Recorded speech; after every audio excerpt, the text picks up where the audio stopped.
Hello friends, welcome back to my channel Pintu Anju. কাল রাতে আমাদের এখানে প্রচুর বৃষ্টি হয়েছে, ঝড় হয়েছে, আর কারেন্ট পর্যন্ত নেই আমাদের এখানে এখনও। হয়তো চলে আসবে, কারণ চলে আসে রাতে, ওই ঝড় বৃষ্টি হলে কারেন্ট যায় আবার চলে আসে। তো দেখো, এখানে সকালবেলা আমার তাড়াতাড়ি ঘুম ভেঙে গেছে। আমি বাইরে এসেছি, খুব ভালো লাগছে, ঠান্ডা ঠান্ডা হাওয়া, পাখিদের আওয়াজ, তো ভীষণ ভালো লাগছে। আর সকালে দেখো আকাশটাও পরিষ্কার হয়েছে। কাল রাতে এত মেঘ করেছিল, এখন একটু মেঘের আর দেখা নেই। তো চলো কাজগুলো, মানে বাসি কাজগুলো করে নেওয়া যাক।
না না, ছুটি নেই, বেলায় যাও।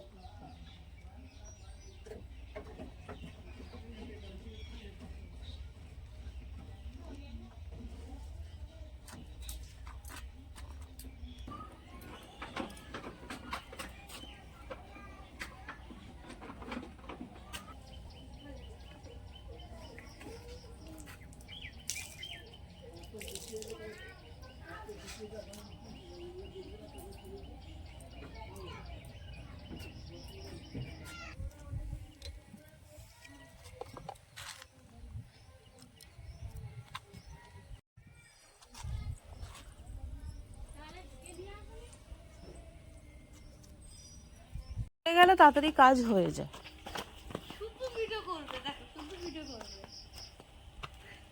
আমার ভিডিও করতে খুব ভালো লাগে। না না, কাকিমা এই টাকাগুলো আমাকে দিচ্ছে না, কাকিমার লোন নেওয়া আছে, কাকিমা থাকবেন না, তাই টাকাগুলো আমাকে দিয়ে গেছে, বললো লোনের স্যার আসলে একটু দিয়ে দিতে। আমি বললাম ঠিক আছে। তারপর কাকিমার সাথে একটু গল্প করে বাড়িতে চলে এলাম বাবানকে খাওয়াতে। মানে খাওয়াতে নয়, বাবানকে আগে খাওয়াবো, তারপরে আমি রান্নার দিকে যাব। তো এখানে বাবানকে আমি সকালে চকোস আর দুধ দিয়েছি, কিন্তু এই চকোসের প্যাকেটের মধ্যে না একটা স্টিকার ছিল। বাট বাবান এটা পেয়ে ভীষণ খুশি হয়েছে। ও তো বারে বারে তাকিয়ে দেখছে, এটা ডোরেমনের আছে, কিন্তু বাবান তো ডোরেমন আর চেনে না অত, কিন্তু এটা ও ভেবেছে খাওয়ার জিনিস, তাই মুখে দিয়ে চিবাতে লাগছিল। তারপরে আমি চলে এলাম রান্নার দিকে। আর এখানে আজকে দেখো সয়াবিন করব। সয়াবিনটা আমি আগে নুন জলে ফুটিয়ে নেব, মানে একটু সিদ্ধ করে নেব। আর সিদ্ধ করে নিলে না খেতে ভালো লাগে। আগে আমি গরম জলে ভিজিয়ে রাখতাম, বাট এখন একটু ফুটিয়ে সিদ্ধ করে নিই। তারপরে দেখো আমি এখানে তরকারি বসিয়ে দিয়েছি। ওদিকে আমার বরের স্নান হয়ে এসছে, আমি তাড়াহুড়ো করছি, কিন্তু আমার বর রেডি হয়ে গেছে। আমার তাড়াহুড়ো করেও কোনো লাভ হয়নি, ও রেডি হয়ে গেছে, ও এবার খেতে বসবে। তো আমি বলেছিলাম ওকে দই দিয়ে ভাত খেয়ে যাও, কিন্তু ও অন্য সময় দই দিয়ে ভাত খেয়ে যায়, কিন্তু আজকে বললো আমার ভালো লাগছে না দই দিয়ে ভাত খেতে, তুমি আমাকে একটু কষা তুলে দাও আর সয়াবিন দাও। তো কষা তুলে দিয়েছি আর ওই সয়াবিন দিয়েছি, ওটা দিয়ে খাচ্ছে। আর আমার বাবান হচ্ছে কি রোজ ওর বাবার পাতে একটু খায়, তো ওর বাবার সাথেই খাচ্ছে একটু করে। এখানে দেখো ওই সয়াবিন আর ওই কষা দিয়ে ও ভাত খাচ্ছে, আর একটু চানাচুর নিয়ে নিয়েছে, এই দিয়েই ও ভাত খাচ্ছে। কি এরপর ও কাজে বেরিয়ে যাবে, তারপর আমার আরও কাজ আছে। আমার তো এখনো আজকে স্নান টান কিছু হয়নি।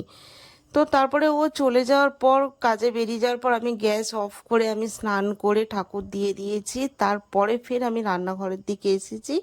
এসে আমি তরকারিটা মানে কষতে কষতে অফ করে দিয়ে চলে গিয়েছিলাম, তা আবার কষছি, এটাকে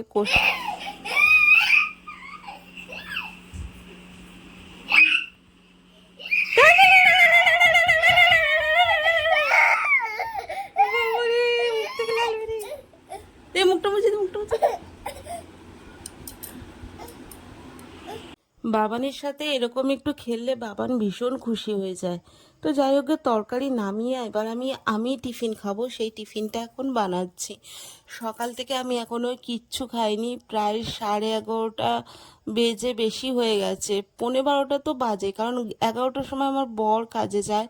তো তারপরে আমি স্নান করলাম, ঠাকুর দিলাম, ওই যে সয়াবিনের তরকারিটা করলাম, তারপরে এটা টিফিনটা বানাচ্ছি, মানে 12টা প্রায় বেজে গেছে। আমি ঘড়ি দেখিনি কিন্তু আন্দাজ করে বললাম।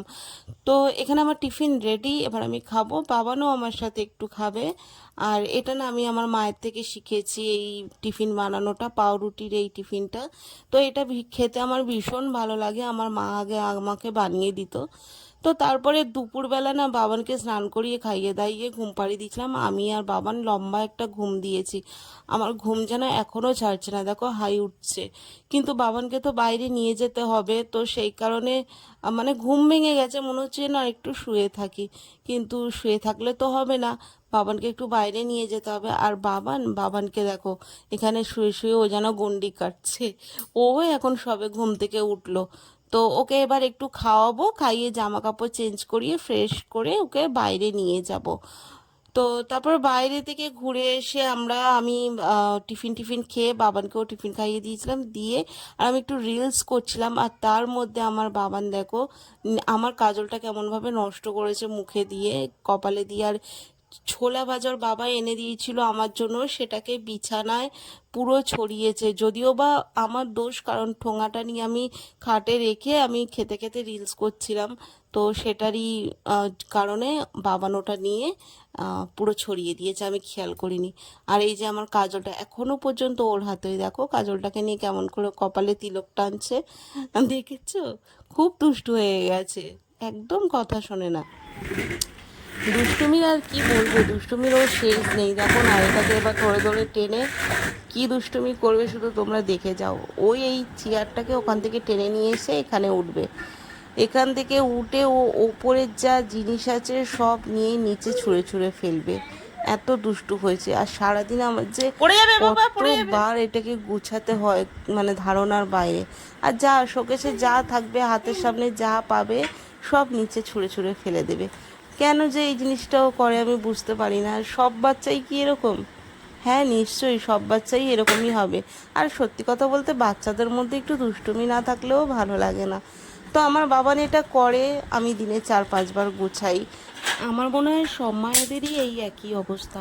জানো তো, আমি ভিডিও এডিটও ঠিকঠাক করতে পারি না, কত কষ্ট করে হয়তো একটা ভিডিও যা হোক ভাগ করে এডিট করে ছাড়ি, কিন্তু আমার ভিডিও ছাড়তে ভীষণ ভালো লাগে। তবুও আমি যতটুকু সময় পাই ম্যানেজ করার চেষ্টা করি।